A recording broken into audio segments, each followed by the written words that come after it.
नमस्कार, मी केतकी चितळे. बातमीच अशी धक्कादायक वाचून उठली आहे की काय बोलावं काही कळत नाहीये यावर.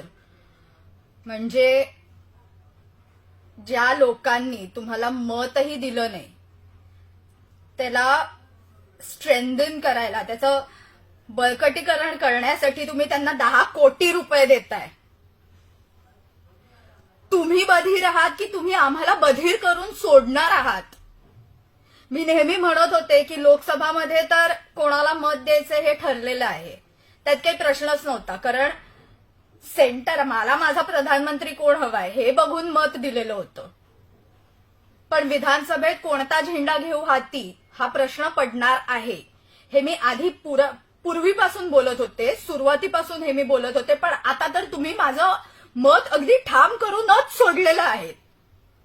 राष्ट्रामध्ये जिथे तिथे मोर्चे निघतायत की वक्फ बोर्डला खारिज करा, वक्फ बोर्डला खारिज करा, आणि तुम्ही वक्फ बोर्डला 10 कोटी रुपये सँक्शन करताय.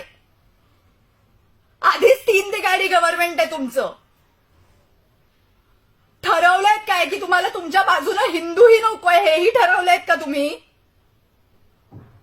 म्हणणं काय आहे तुमचं की एक परत स्वतःच्या काकांकडे जाणार आहे आणि म्हणणार आहे काका काका माझं चुकलं, मला माफ कर, मला परत घे. दुसरी व्यक्ती काय करतेय? 3 चाकी सायकल चालवता येत नाहीये, डोक्यात हवा गेलेली आहे, म्हणून परत मी माझे 3 चाकी रिक्षा चालवायला निघतो असं म्हणणार आहे. आणि तिसऱ्याचं तर काय, रेझिग्नेशन ऍक्सेप्टच केलं जात नाहीये. माझा राजीनामा घ्या, माझा राजीनामा घ्या हे ऍक्सेप्ट केलं जात नाहीये.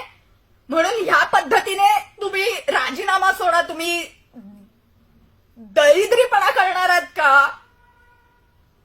तुमचं म्हणणं काय आहे की बघा 10वीतला मुलगा जसा म्हणतो मी आता फेलच होऊन दाखवीन, तसं तुम्ही किती संख्यानं तुमची मतं तुम्ही कमी करणार आहात हे डिसाईड केलंय का? हा तुमचा गोल आहे का विधानसभेसाठी?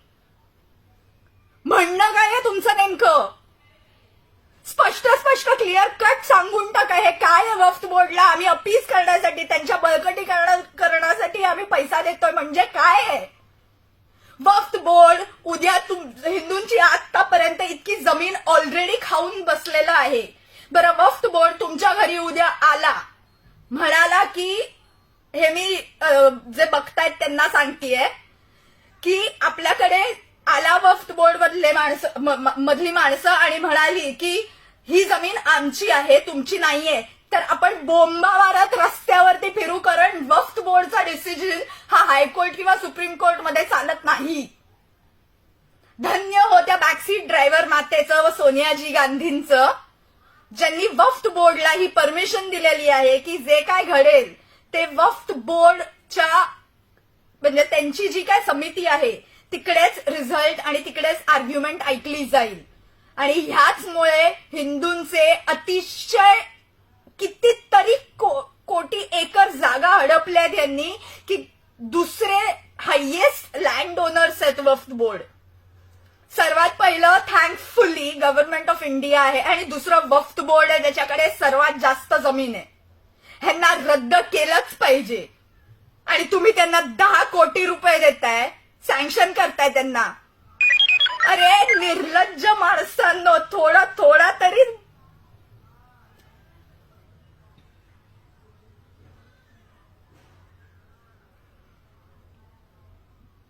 संघाला तोडलत, सनातनींना तोडताय. नोटाला आयुष्यभर मी शिव्या घालत आलेले आहे की नोटा एवढा भिक्कारीपणा ह्या जगात नसेल. पण थँक्यू 3 तिघाडी सरकार, तुमच्यामुळे विधानसभेत नक्की नोटाचं बटन दाबेन. असंच जर चालत राहिलं ना तर बंगालसारखी परिस्थिती महाराष्ट्रात यायला फार वेळ लागणार नाहीये. तिकडे दीदी बोलावतेच आहे बांगलादेशींना, इकडे तुम्ही रोहिंग्यांना जागा द्याल.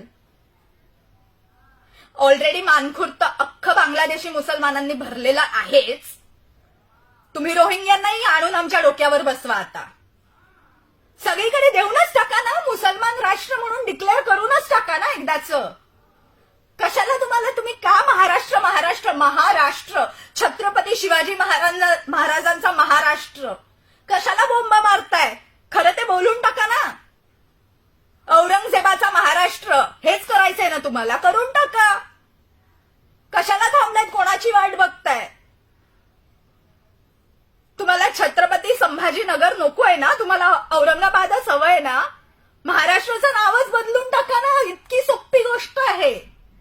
आणि उगाच छत्रपतींचं, फुल्यांचं, आंबेडकरांचं, सावरकरांचं कोणाचंही नाव घेऊ नका, त्यांचा अपमान करू नका त्यांचा महाराष्ट्र म्हणून. कारण तुम्ही जे काय कृत्य करताय ना ते ह्या लोकांनी केलेलं नाहीये. त्यांची नावं तोंडातूनही काढू नका यापुढे.